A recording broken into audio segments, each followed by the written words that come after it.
Assalamualaikum warahmatullahi wabarakatuh. Perkenalkan, nama saya Hani Oktavia dari kelas 11 IPS 2. Saya akan menjelaskan tentang latar belakang kedatangan bangsa-bangsa Eropa ke Indonesia. Zaman dahulu, Indonesia terkenal kaya akan rempah-rempah yang merupakan barang dagangan penting di Eropa. Pada saat itu, orang-orang Eropa membeli rempah-rempah dari Indonesia di kota-kota dagang di sekitar Laut Tengah, terutama di Konstantinopel. Kota Konstantinopel dikuasai oleh kerajaan Turki. Kemudian, Turki melarang bangsa-bangsa Eropa untuk datang dan berdagang di Konstantinopel.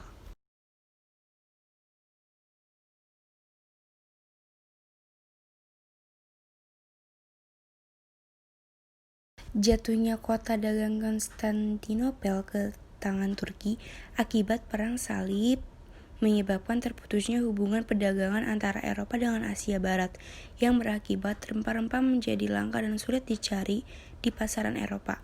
Kelangkaan rempah-rempah inilah yang mendorong bangsa-bangsa Eropa berusaha mencari sumber utama rempah-rempah yang ada di Indonesia.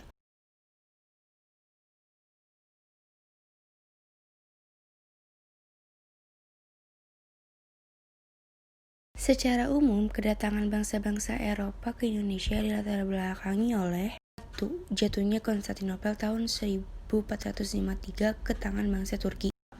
Kemajuan ilmu dan teknologi. 3. Adanya buku Imago Mundi yang menceritakan tentang perjalanan Marco Polo ke dunia timur yang kaya akan rempah-rempah dan emas. 4.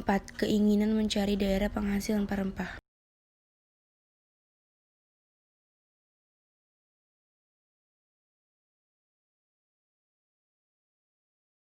Tujuan kedatangan bangsa Barat ke Indonesia. Sebelum abad ke-18, imperialisme kuno. Pada saat itu, kedatangan bangsa Eropa didorong adanya semangat 3G, yaitu gold, kekayaan mencari logam mulia, emas, dan rempah. B. Gospel, penyebaran agama Nasrani. C. Glory, kejayaan, mencari daerah jajahan sebanyak-banyaknya. Setelah abad ke-18, imperialisme modern. Imperialisme modern mempunyai tujuan A. Mendapatkan bahan baku industrinya. B. Tempat atau daerah pemasaran hasil industri. C. Mendapatkan tenaga kerja yang murah. D. Tempat menanamkan modal.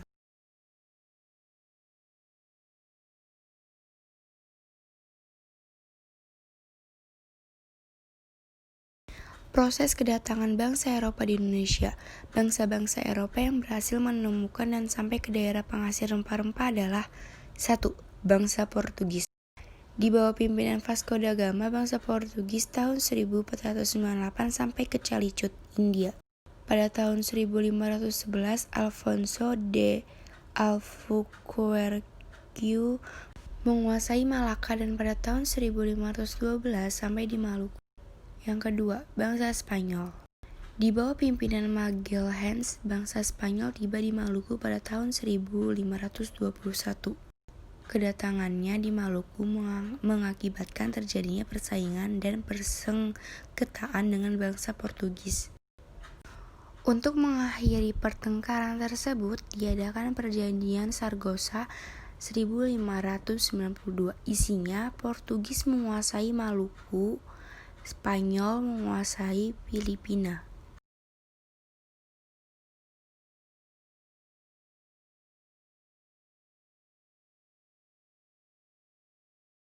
Yang ketiga ada bangsa Inggris. Kedatangan bangsa Inggris ke Asia dipelopori oleh EIC, East Indian Company, yang diberi hak untuk menangani perdagangan di Asia.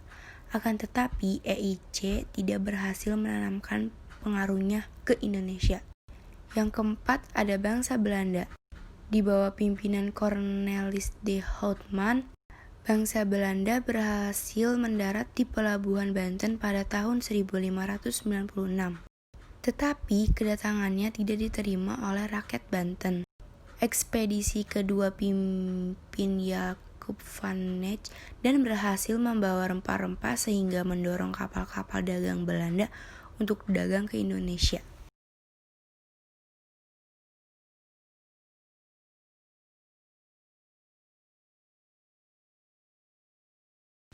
Untuk menghindari terjadinya persaingan sesama pedagang Belanda, maka pada tahun 1602 dibentuklah FOC di Ambon.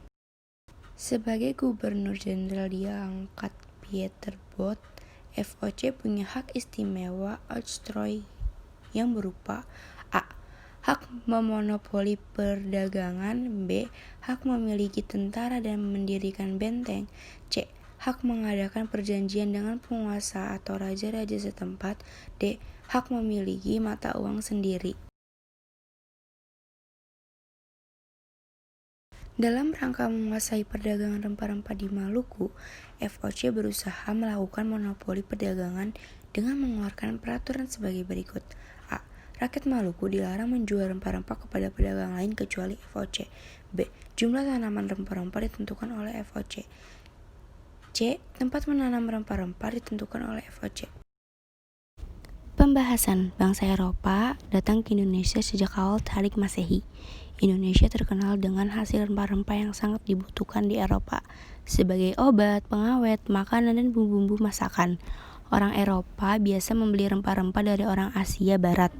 Oleh karena membeli dari pedagang perantara, harga rempah-rempah di Eropa menjadi sangat mahal, sehingga mendorong orang-orang Eropa untuk mencari langsung ke daerah sumbernya.